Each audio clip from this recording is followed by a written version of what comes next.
We are live. Yay! Hello, hello, and welcome to the Literary Roadhouse Book Club. Today we're discussing American Pastoral by Philip Roth. I'm Anais, joined by Gerald Hornsby and Colette Sartor. Hey, guys. Hello. I'm so excited. So remember, this was recommended by Richard Dennis, longtime listener, former guest. Because we normally don't go back and do stories that were published more than like 2 years ago, and this one was published in the 90s, so it's different for us, but I'm glad we did it. Interesting. I am too. Okay, so let's jump right in. What was your overall impression, Gerald? It was kind of strange that I loved the reading of it. I felt that sometimes he should just shut up and get on with the story, because it seemed to be that he would, I don't know if you have the phrase, but we have the phrase over egging the pudding. So he would just go on and go on and go on about the same thing. And you just think, all right. But I found it was difficult because I at that point I would normally think, yeah, this skim. But actually, I enjoyed the reading so much that I didn't want to skim. I wanted to read it all. And even though the story wasn't really getting anywhere, I just loved the reading of it. So yeah, it's a funny book. I still don't know whether I liked it or not. I enjoyed the reading of it, definitely. Mm-hmm. Yeah. Colette? That's a great characterization. I definitely enjoyed reading it. I love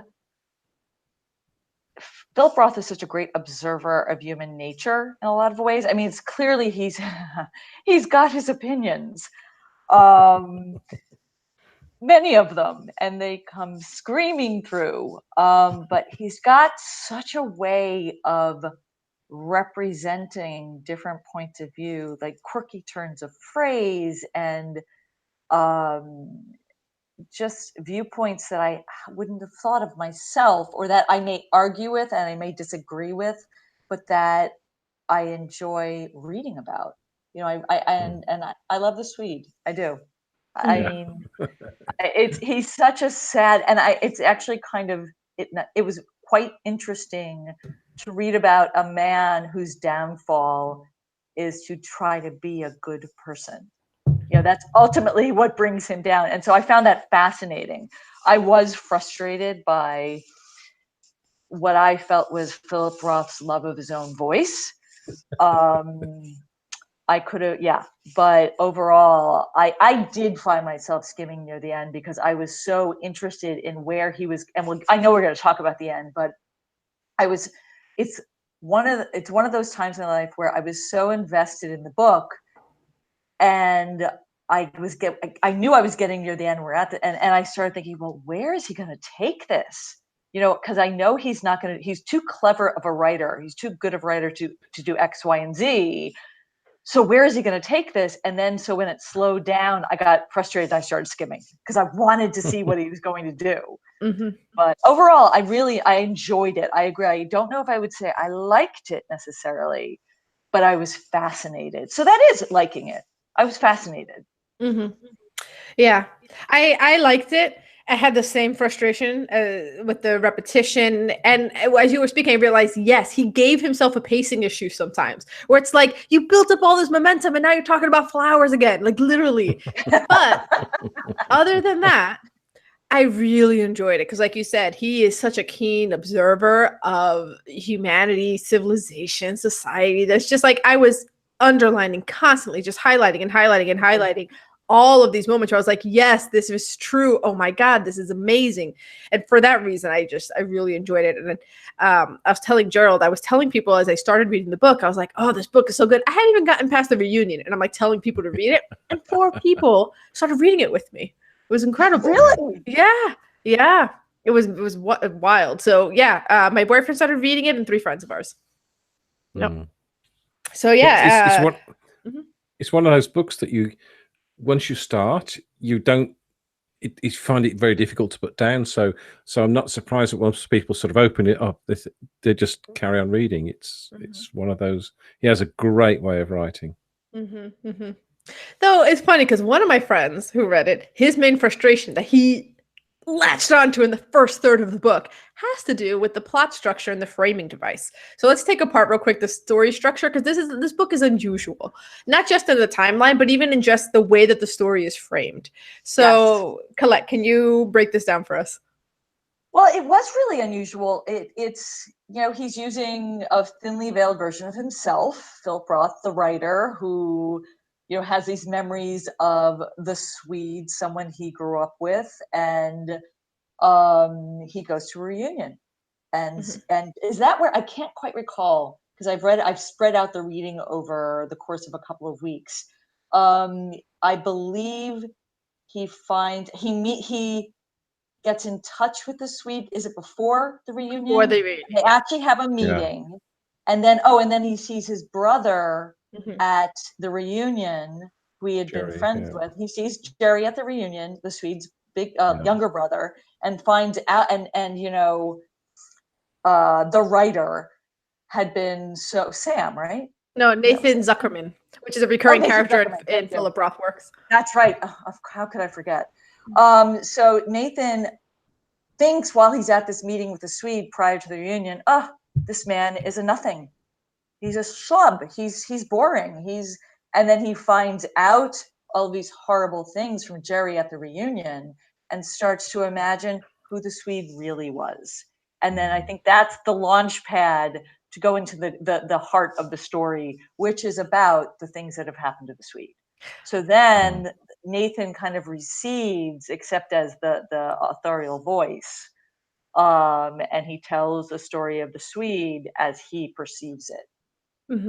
But I think a key thing there, in case anyone listening to this hasn't read it yet, or maybe was confused because it's not very well signposted, is like the first 90 pages of the book is this whole preamble of Nathan Zuckerman being like, the Swede was amazing. He goes to his 45th high school reunion. After meeting up with the Swede, he's like, the Swede's a bore, never meet your heroes, basically.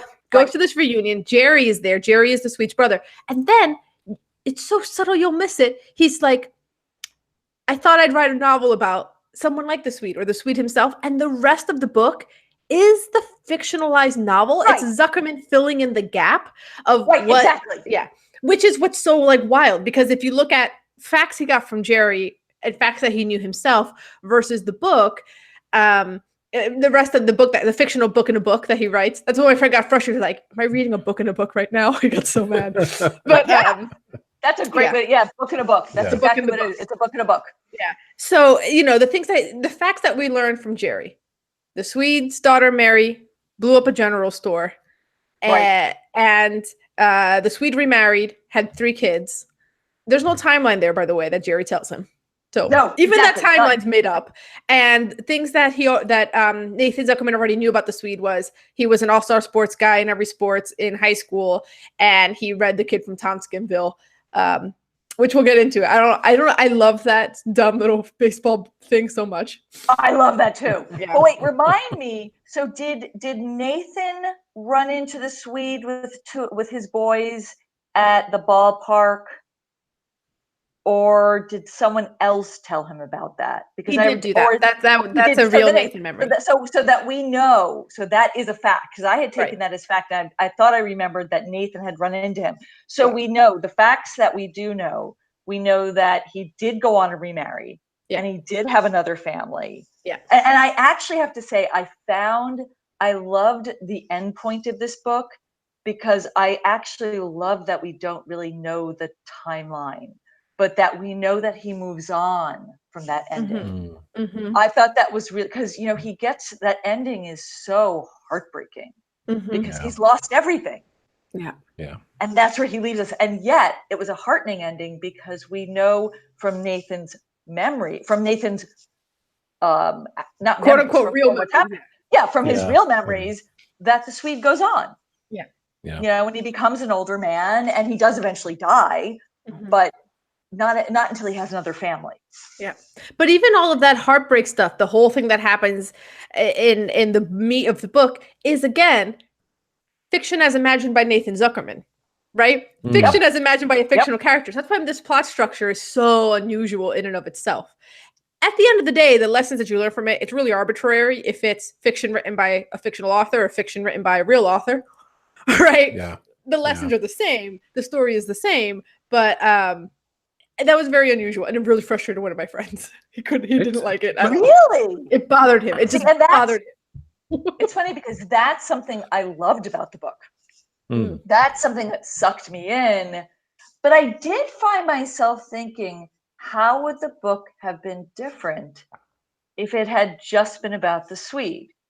And just without the overlay of Nathan imagining the Swede. What if it actually had been his experiences? I actually like the mystery that creates. That we'll never know. And some people, like somebody like my husband, who I always say, when I write a story, if my husband gets to the end of it and says, the ending doesn't feel like it's completely resolved. And I'm like, okay, that's the right ending.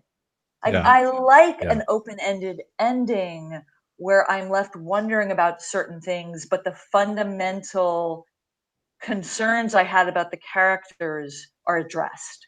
But there are other things that are open-ended that leave me to imagine what goes on and what was real. So I actually loved that. Yeah, it's funny. Normally, I dislike authors writing about authors. I think it can be quite crass. It can be it's such a simple thing to do, and you create a character who's an author. But in this, I thought it really worked. I thought at no point did I think author intrusion here. I was riding along with the characters. I loved the idea that there were reflections from Nathan's youth and this aura that the Swede had around him. He was the A-star, all coming great guy, and yet the way his life evolved and the way his life turned out, he had his problems. But I love the fact there was that one phrase, and I don't know what it is. I haven't highlighted it. The one phrase when the Swede was coming off the baseball park or something, and he had that one line to Nathan that drew Nathan in, and he's my friend. Basketball was never like this, great. Skip. Yes, that was awesome. That's fantastic. And to pick on that one line and have the author, the fictional author Nathan, react in the way he did was so well done, so clever, because that's how you're hanging out with this guy's brother and you're playing table tennis in the basement, which is it's a slightly perhaps nerdy thing to do, but there's this almost mystical character that's good at everything and athletic, and he refers to you and says your name, and you could just think, he would react like that. So well observed.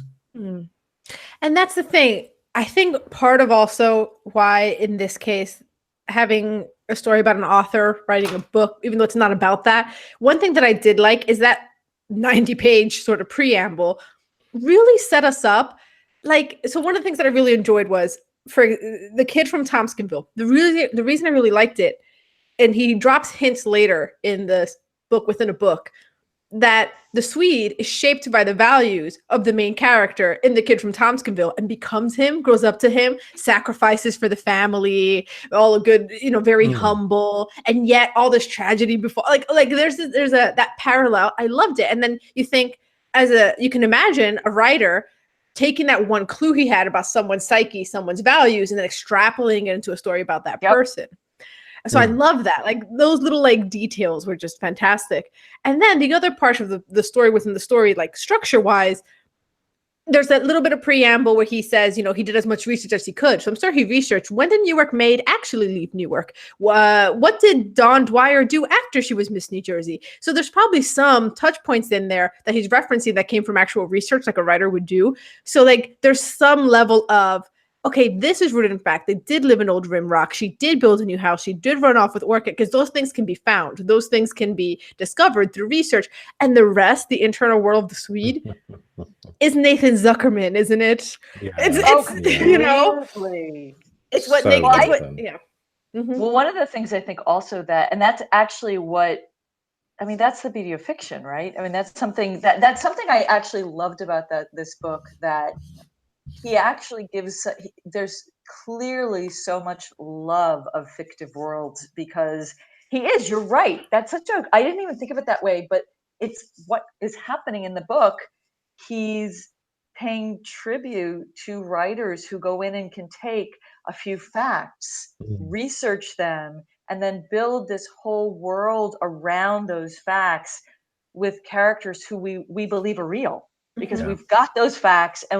And I did read this as a knowing that this was the overlay, that this was a book he was creating in his, writing down or whatever, but that he was creating all of this.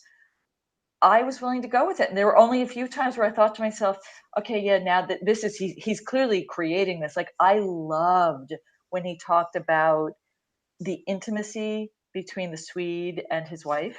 And how much they loved each other and how great their sex life was, because there was such clear affection and lust and everything that you should have in a good sex life.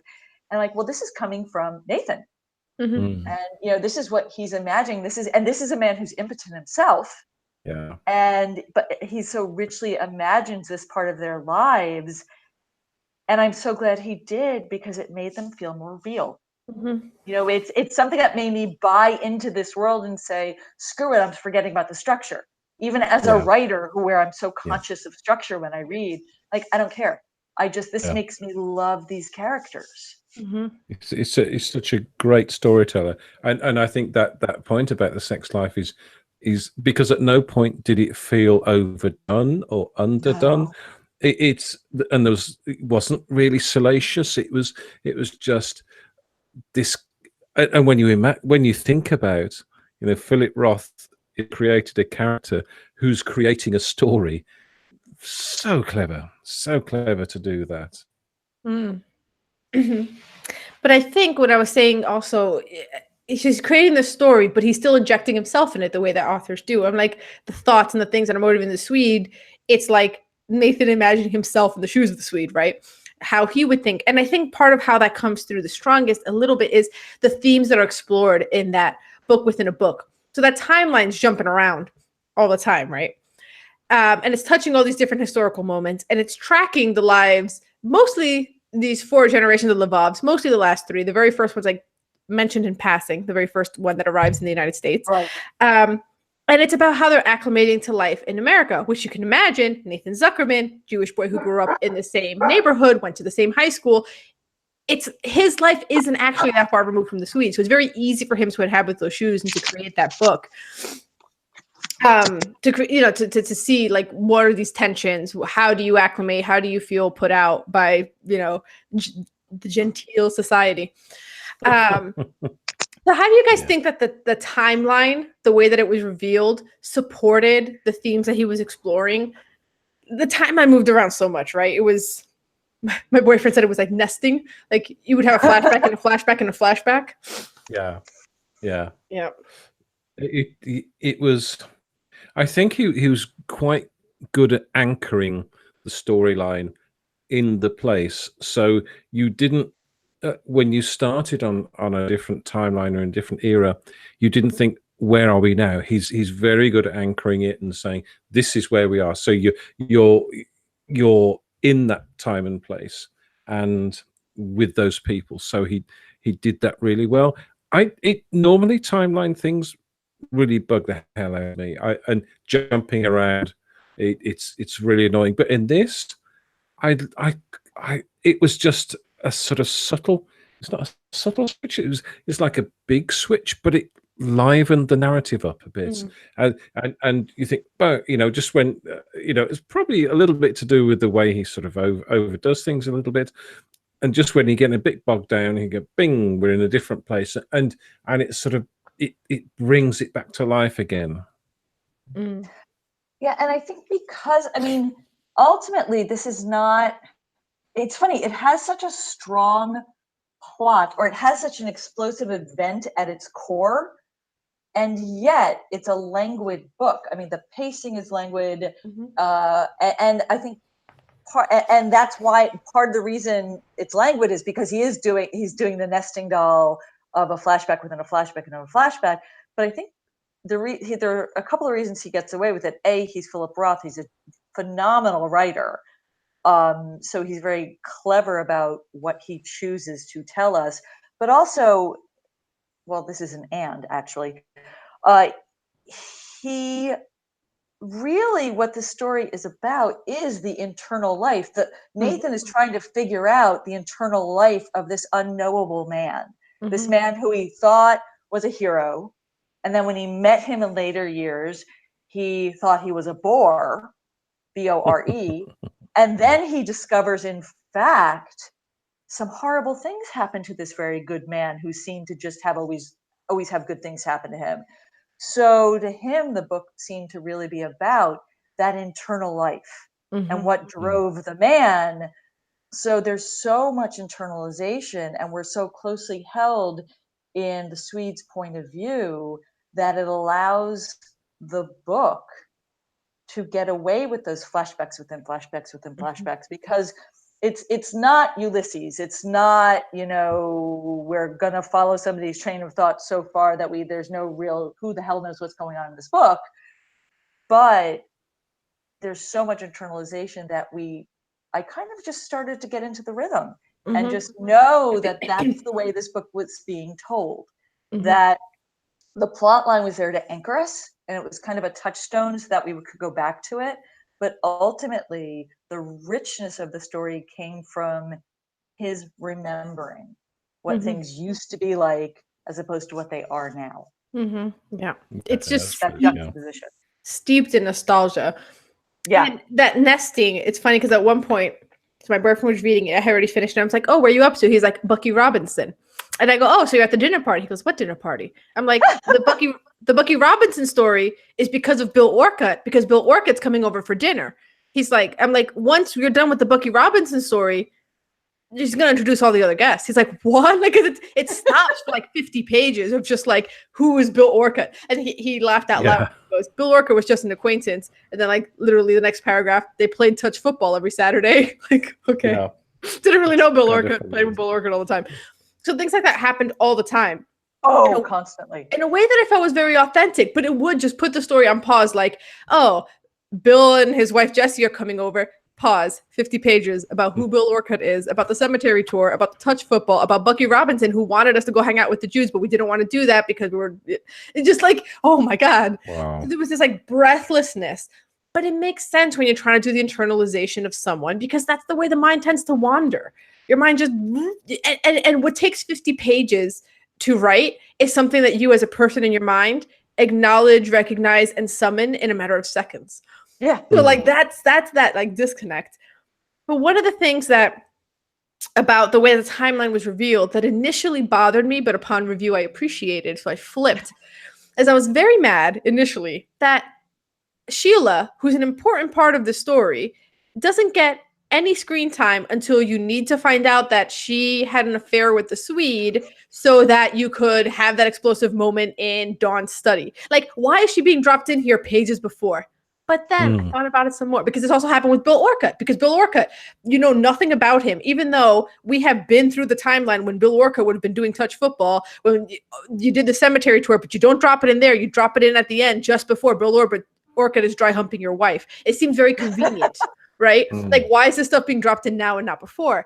And then I realized maybe it makes sense. Maybe I'm letting Philip Roth off the hook and being too easy. But if this is a man who is dishonest also with himself, right? Because the Swede is dishonest with himself until Mary forces him to be honest with himself when they meet up in Newark and shatters him like again that second time. Only now can he acknowledge that affair. You couldn't drop it in the months after the bombing. Now he's thinking about it. Now he's being honest with himself. And if you look at it that way, it's very smartly timed.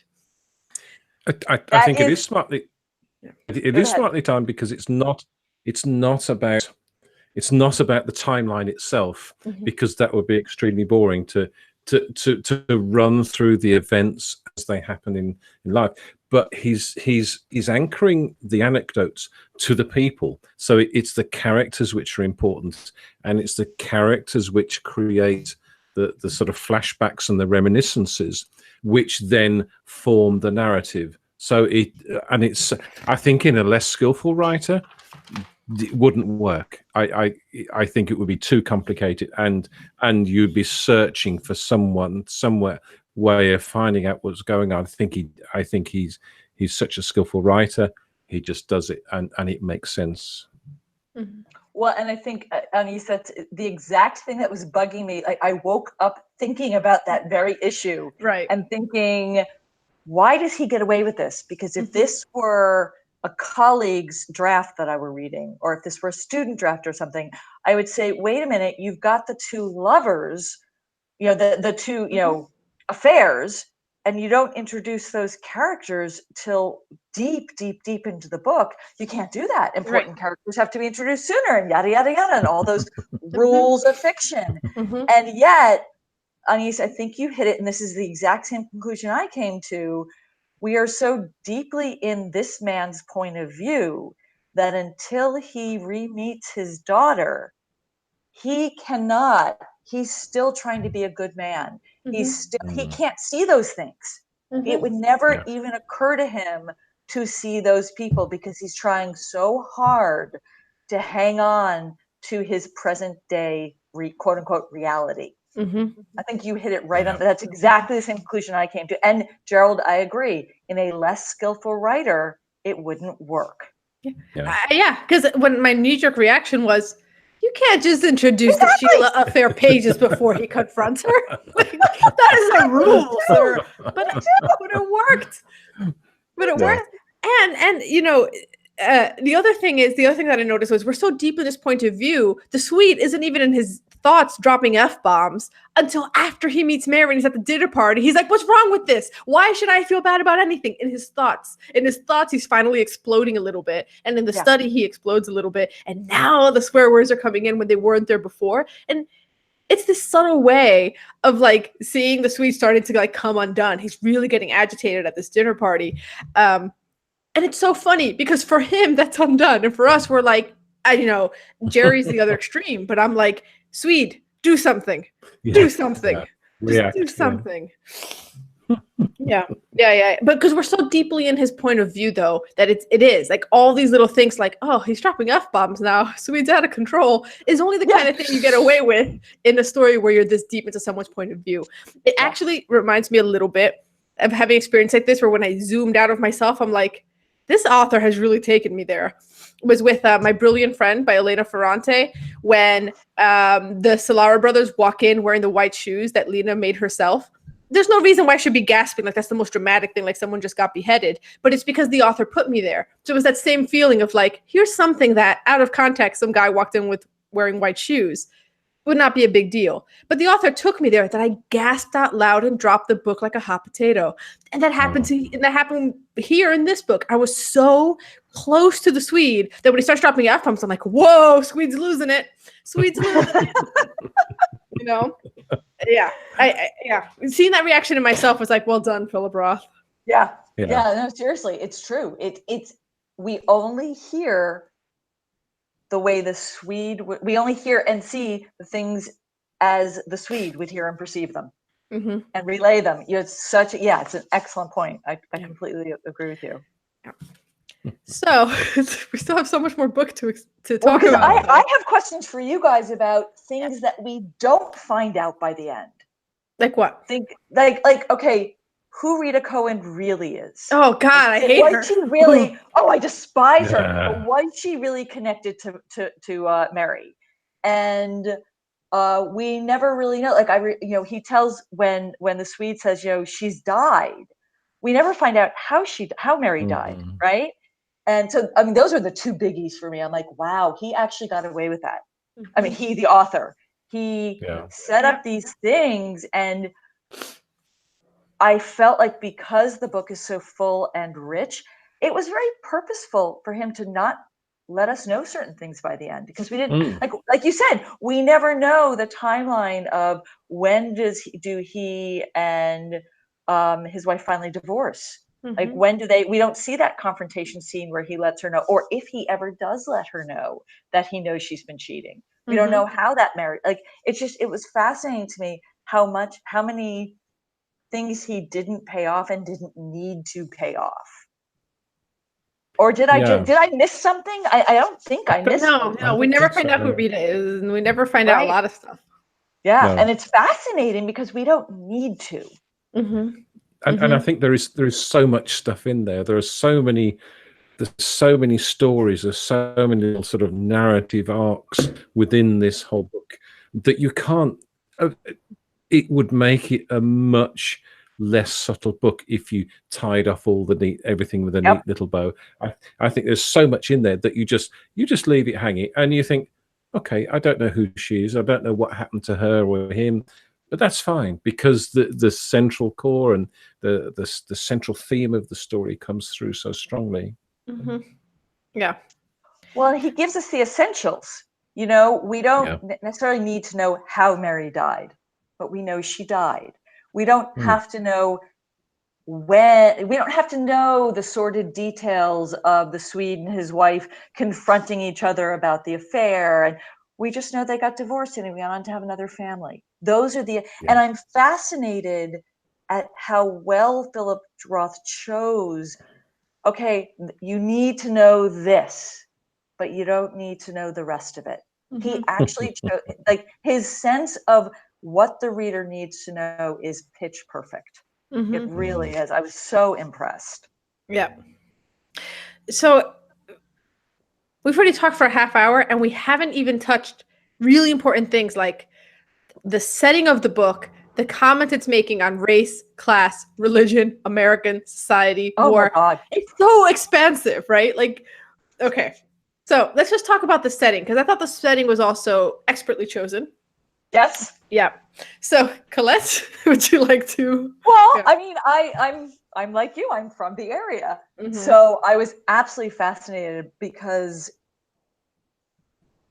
first of all, I loved finding out about the glove industry in Newark in that time period. I just thought those details were fascinating. And, you know, some people may have skimmed over that stuff, but I love to learn about new things, and especially in that setting, because it was so expansive because we started from, like, when the father was telling the stories about going to the Italians down neck, Yeah. and he'd go into the room, each apartment, there'd be, you know, a woman ironing the gloves and someone else was cutting them and someone else was sewing them. And my grandmother was had a piecework factory, but she grew up working in factories right by Newark. So this is a world I knew a little bit about. So I was absolutely fascinated by the setting. You know, it felt authentic. It brought me to a world I wanted to know more about. And then to see the turmoil that unfolded. We don't see a lot of the Newark riots, but it's in keeping with everything I know historically. And it was so interesting to see it from the perspective of the Swede and his father had such different, I mean, they were the same in that, well, Newark is a ruin, but their reasons for wanting to leave and wanting to stay. And it was really a fascinating place to set this story, because it's such an unknowable place in a lot of ways. Yeah. And the contrast between Newark and Old Rimrock, Oh I God, thought yeah, was fantastic. so Yeah. authentic. Yeah, because that's another place where I grew up kind of knowing, and it feels very true to that area of the country. Yeah. Joe, for you as an Englishman reading about the Newark riots in Old Rimrock in Morris County, how was that for you? Yeah, no, I'm afraid it sort of missed me by. I liked what he did with the place and the locations, but it had no resonance for me. Like Colette, I loved the details about the gloves, not because they were just some sort of info dump about how gloves are made, but because he was talking from the point of view of someone who really loved what they were doing and who loved the industry they were in. So through his internal monologue and his dialogue, I think he was able to bring across a a, a true love of what they were doing, whilst giving us the reader some information. But it wasn't what am I trying to say? It's like a huge part of their life, and you felt that by his writing, and it was so important to them to get the glove correct and get the quality that they were looking for, and the different things that they could do to miss that quality. So I love it. Yeah, the location didn't, Newark is where there's an airport apparently. It means nothing to me. But it's I just took it as I read it. Yeah. Yeah. And it's a very authentic portrayal of what Newark became too, because I know that, and it's any section, because it's very similar to what Watts is here still. There are certain places where you drive through at a certain time of night, you don't stop your car, you lock all the doors, and you don't stop. And if a policeman follows you, you just keep driving till you get to a police station. There are certain areas so that when he's walking Mary when the Swede is walking Mary under the bridge, he doesn't give us a lot of details about what's there, but we know. He's given us just enough that within the context of the riots in this burned out city, which is what it's become, he's given us just enough details throughout the book of what Newark has become that I feel the menace. And I really love that. And I also feel like choosing it in Newark, Dawn's family's from Elizabeth, and they're settling down in Old Rimrock, everything with the shore, all those little sort of, the fact that everything's so close, like I feel like in this part of North Jersey, you can hit all those points that he's making about class because you're touching everything, or about race and religion, because it's everyone's sort of siloed. This is the Jewish community. This is the Irish community, but they're going to interact. They're going to mix because everything is so close. There's a train that's connecting all of this. There's a factory that's connecting everyone. Because again, even that part where they're doing the piecework with the Italians that are living in a different section of Newark, he has to go to a different section of Newark. That's where the Italians are. In this section, that's where the Jews are. And it's like, I think choosing it in that area to then make the comments that he's making about American society, about acclimation, about that striving to be just as American as the people who have been here since the Revolutionary War, like Bill Orcutt, which is what the Swedes like really trying to do. The Swedes really, really, really trying to, by all appearances, be no different than Bill Orcutt, which is impossible. And so I think two things: the setting, having all of those communities a stone's throw away from each other, helped, and the time, bringing this to the 60s and the 70s at a time when the country was going through, just the 50s as well, was going through, such an upheaval, the Vietnam War, all of the people protesting. There's that whole thing about like that next generation that's that's protesting the very things that the generation before was trying to become.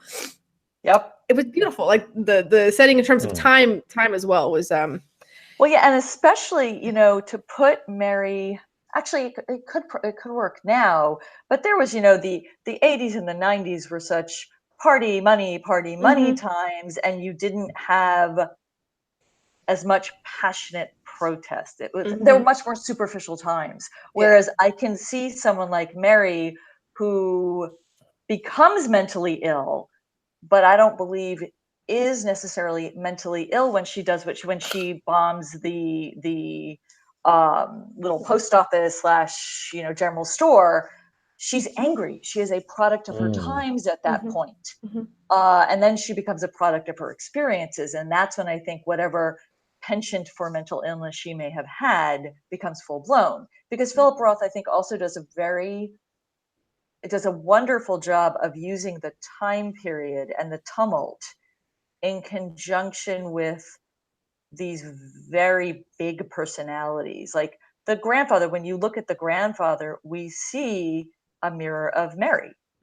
And yet no one would ever say that he's, mentally unstable. He's just a big personality who is used to being in control, and Mary has taken that to the nth degree. And has become unstable because of it. It's fascinating. And to put her in, like, she would have, and this is something I think the Swede struggles with. Had she been born in a different time period, what could they have done so that it would have been different? Mm-hmm. If they hadn't paired her up with Sheila, if they hadn't done this, if they hadn't done that, who knows? That was actually that the Swede always striving to find what caused this. That was my boyfriend's favorite. Like, there's so many themes and comments. That was his favorite one, where he's like, "Was it this? Was it this? Was it this? Is this what made her go blow up the general store?" Yeah, and then that the conclusion is the story. The story sort of like lesson, I guess, if you can call it that, is like nothing caused it. It just is. It just is. Well, and so. Oh, go ahead. Go ahead. No, you too. What's fascinating to me is you've got Jerry as a foil who Jerry's like, no, you just have to know this is life. This is what life is. It's shit. Whereas the Swede has always thought, well, if I do this and then I do this and then I do this, if I follow this path, I will have a good life. I will have the American pastoral. Mm-hmm. And very late in life, he comes to the realization, no, there is no cause for this. It just is. Mm-hmm. And Jerry, in fact, has been right all along. Mm-hmm. Yeah. Were you going to say something, Gerald? Yeah, but I've forgotten what it was. Okay. Sorry. Yeah. And since you mentioned, that striving for the American pastoral. So I liked early on, it was on page 86. This book for me, a lot of books have like that clear, what I would call like the thesis sentence, or like if you pull this up, this is the book. So it's the daughter who transports him out of the longed for American pastoral and into everything that is its antithesis and its enemy, into the fury, the violence, and the desperation of the counter pastoral, into the indigenous American berserk. It's like the book in a I have that underlined. Yeah. Like that was it. Like that's the book. Yeah. And I like that. The indigenous American berserk, this sense of this has always been here, this tumult, this violence, this rage. It's always been here. And for whatever reason, boom, it grabs Mary, as it grabs so many people in her generation in that time. I just love that. I love that sentence. Yeah. And actually, I agree. There were so many sentences in here that I just couldn't help. There were so many passages where I just had like a whole thing like this highlighted because I couldn't stop. Because he's really such a masterful writer. I mean, not just a storyteller. He's a beautiful writer. Yeah. And that comment about sort of like the American pastoral versus the American berserk, and that tension. To me, that's how the book ends, between what happens with Lou and with Jesse Orcutt. So Lou LeVar, by the way, is my favorite character. But I mean, he is a control freak. He is the worst when he wants to be, but there's so many moments where I'm just endeared by him, where he's like, oh, I don't understand this painting by Bill Orcutt. And then the Swede pulls him aside and he's like, look, Dawn is finally wanting something. She's finally coming out of this grief. So the next time Lou comes over, he's like, look at that painting. He didn't finish that on purpose. Brilliant. Like, he's complimenting it. Like, Lou has a good heart. Or Mary's protesting the war. He's writing all the senators angry letters about the war and showing him the letters. He's like, see, you can use your words to protest. You can use your words. Like, you can write. I love him. I love him so much because he cares.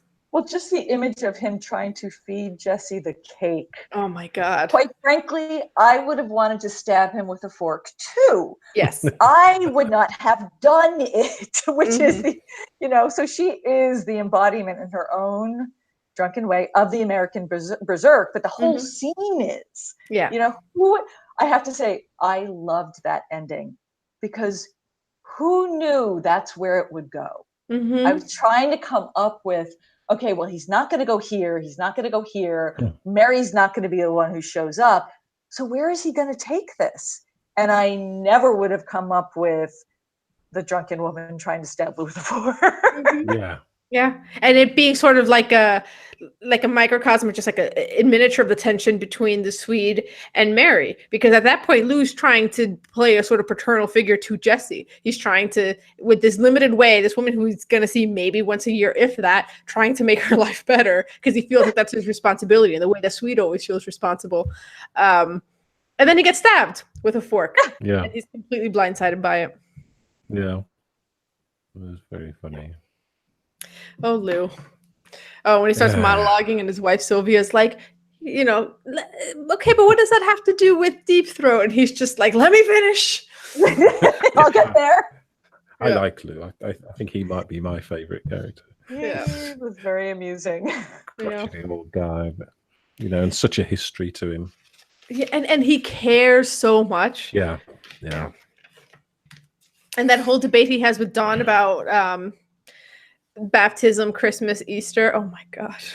That was wonderful. To imagine that little 22-year-old girl sitting there battling with the patriarch. Yeah. It was fascinating. It was absolutely, and the fact that that's when the Swede really saw her strength. And I actually, again, that really endeared both those characters to me.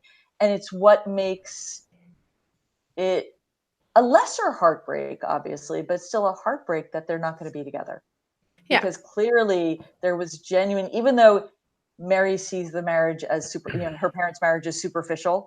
And there is superficiality in it. Let's face it, he loved her because of the way she looked initially, but we see that wasn't all it was. And that was a nice objective way to show us that she actually did have a backbone.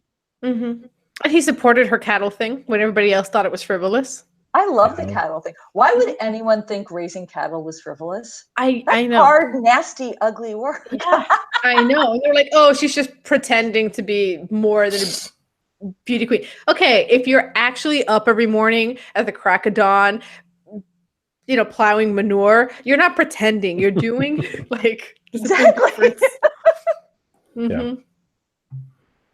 Yeah. And it's kind of nice that she wasn't, she was the one actually doing it. She wasn't just saying, I'm going to be a farmer and have all these people doing it for her. She was the one doing it all. It's fantastic. And there's also a lovely way of building a relationship between Mary and Dawn when they're in present day. There isn't one. It was so, it makes you ache more to be able to picture Mary as a little girl and Dawn out looking for the bull and having, picturing Mary at 4-H and holding him by the string on his nose. And I mean, the rope, it was a lovely way to build their relationship and to show us that, in fact, contrary to what Mary asserts as a 16-year-old, as a 21-year-old, she did love her mother as a child. And they did have a bond. And it's another thing that Philip Roth never answers is, why does Mary hate Dawn? Never really gets answered. No. Rita, when she's speaking on behalf of Mary, says it's, the beauty queen mother who wanted the beauty queen daughter, but you never get that sense in the actual flashbacks that the Swede has about them. I never felt that, Dawn wanted her daughter to be a beauty queen.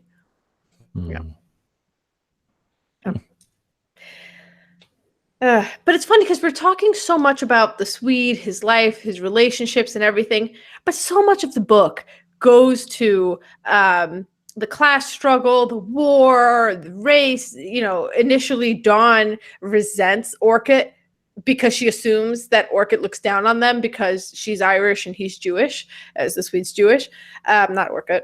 And there was all these different tensions. Just the fact that Lou Lavav is interrogating a 22-year-old to figure out how we're going to deal with these two religions is a tension between different groups of people.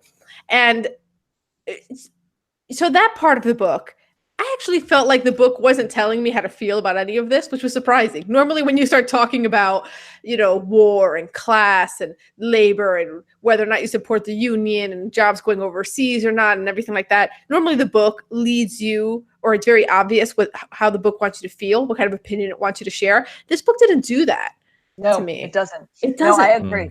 Yeah. I agree. It does not. If anything, it makes every single side kind of sympathetic. Yeah. It doesn't really have a political undertone or a political sway or a bent to it. It's very much from the point of view of a sort of a neutral observer. But isn't that surprising? in a book that yeah. references politics so often. That final Labor Day dinner, it starts off with them watching the Watergate hearings. Like, it's constantly touching all of these big historical moments. It references to the bombings that were happening in the late 60s and early 70s in protest of the war. And yet the book doesn't seem to actually have a strong political point of view so much as it is laying naked what these political arguments are, and is saying, here's Mary's point of view. And you're like, she's crazy. She shouldn't be killing people. But I understand why she's angry. And then here's the Swede's point of view, and it's like, I understand why he's angry too, even though he doesn't allow himself to show his anger, but he is. He's like, why should I feel bad for having a factory? Why should I feel bad for XYZ? Yeah, and you can, and I, yeah, it struck me how a book that deals in politics never tells you how to feel about it. Yeah. And I think part of it is that the Swede himself is always neutral. He's always working so hard to be the moderator, to mediate between sides and to shepherd everyone along into a safer place. But I do think, when you do, like, I did have feelings about it's the commentary there is, I can feel Philip Roth coming through in certain commentary about assimilation, about like even part, the yes. You can definitely feel a point of view coming through, but I think Philip Roth does a really good job of laying open all the sides, and again, that's a great, like, one of the ways he's able to do all of that is, again, the setting. The place he picked to tell the story was a genius choice, because you've got all of these different groups who live in their own little ghettos, you can call them, but their own little enclaves within Newark. But Newark is so small, they're always butting up against each other. Yeah. So yeah, I thought that was pretty fascinating. Yeah. Yeah, I think it's quite common for writers to use politics or race as a theme for their books. So it's quite easy. No, it's not quite easy, but it's quite common for a writer to use that as the message they're trying to give out as a writer. And it's unusual to have someone as a writer that is just dropping these things in, but not steering you. You don't get a feeling for what Philip Roth's own politics are. Yeah. Except when it comes to the assimilation stuff, as Colette was saying. Yeah. Yeah. And that rings through. And that was a very common, I have to say, I identify, I see where he's coming from in terms of his stance on assimilation, because that is part of, I think, every immigrant family of that era. You assimilate to the point where, like, for instance, my parents never learned to speak Italian at home, because to their parents, our children are American. Therefore, you are not going to learn to speak Italian, because that's not the language of this country. You are going to be American. And then you get to my generation, like, why didn't you people learn to speak Italian? You could have taught us, and it's just just to see the generational pull of what assimilation means to each generation. It was fascinating to me.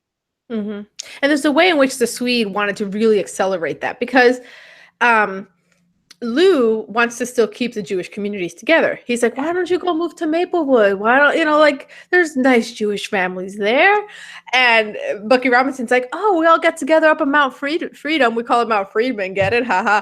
Like, other people want to keep these communities together. What? And the Swede's the one who's like, no. He wants the American Pastoral, right? He just wants, he's like, nope, I'm out in the country in a stone house that's ancient where George Washington's troops were. Like, he's like, I'm doing the most American thing I can possibly think of, and that's it. Yeah. And it doesn't work.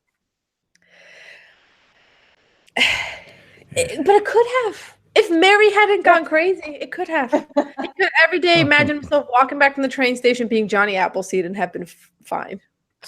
Yeah. And there's no reason for why it didn't. That's the big message. Why? I don't know. It just is. Life is like that. Yeah.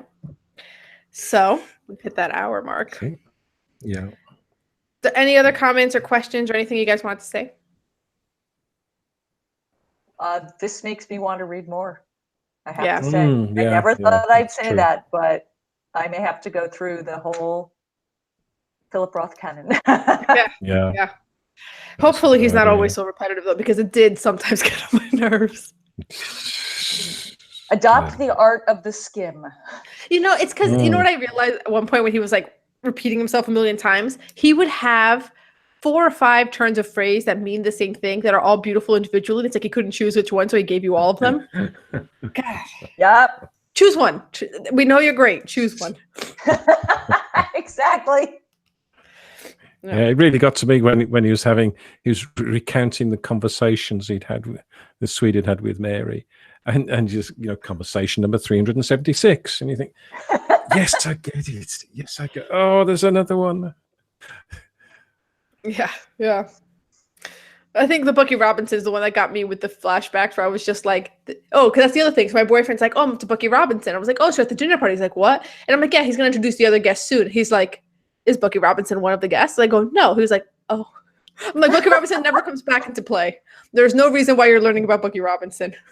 None. None. But you are. Yeah. Okay. So I think we exhausted all possible avenues or fair service. Are we missing anything? I don't know. It was such a big book. I feel like my brain got fried reading it a little bit. A little bit. Yeah. Yeah. I described the prose to one of my friends who then picked up the book as like you get cornered at a bar by a drunk guy who wants to tell you everything in one go without stopping. Like that's how it reads. It's like somebody like, and then he just like dumps his life story. That's a bit like it. Yeah, that's an excellent description. He kind of rambles a little bit. Yeah, he's just rambling, and he's just the most important thing he's ever said in his entire life, and he has to tell you the whole thing right now, and he can't stop, and it's a run-on. Like that's the book. You mean you say, but Lou is telling the story. Yeah, Lou's telling the whole story. It's like Lou at the dinner party. That's very good. Yeah, that's a good point. Yeah. Also, Marcia, there's a few lines where I'm just like, why is Marcia like, how is Linda Lovelace any different than, girl, basically Miss New Jersey? And it's like, Marcia, can you stop? Can you stop being the worst? And another part that was funny was when Sheila was like, oh, Mary, she'd gotten so fat, I thought something had happened at home. She said it like 5 times. Fatness equals parental abuse. Yeah, exactly. Yeah. Just a few things that I thought was pretty funny. Okay. We are continuing our book club train. Next month, we're back to reading things that have won recent prizes. Gerald suggested, I'm saying this in case anyone doesn't like it, it's Gerald's fault. Thanks. Next month, we're reading Milkman by Anna Burns. And based on the reviews, I have no idea how we're going to feel about this. No. And can I just say that I recommend that we read whichever book won the book is before this one. So yeah, just in case. Okay. So, as you read Milkman by Anna Burns, let us know your thoughts on Twitter with the hashtag LRH Book Club or join our discussion group on Facebook, the Louis Roadhouse Readers. A link is provided in the show notes. And you know what? At the end of the day, the Swede couldn't have a perfect life by doing everything right, but he ended kind of well. He remarried, he had 3 boys, they did all right. So sometimes doing the right thing, as a whole, you're going to net good. You know what the right thing is? Leaving a review on iTunes, Stitcher, Spreaker, wherever you get your podcast. Doing the right thing. Very good. Yeah. Nice. Excellent. Yep. Excellent. Leave a review on Nice iTunes. segue. The Swede would. Yeah. Totally. He would. He would. But unlike the Swede, we don't have a factory and unlimited wealth, but we do have podcast expenses. So please support this podcast at patreon.com/literary Roadhouse. Every bit helps. And guys, this was a great discussion. I'm glad we really got deep into it. Me too. Yeah. Yeah. All right. Very Do this good. again next month. Yeah. Thank you. Thank you. Stop.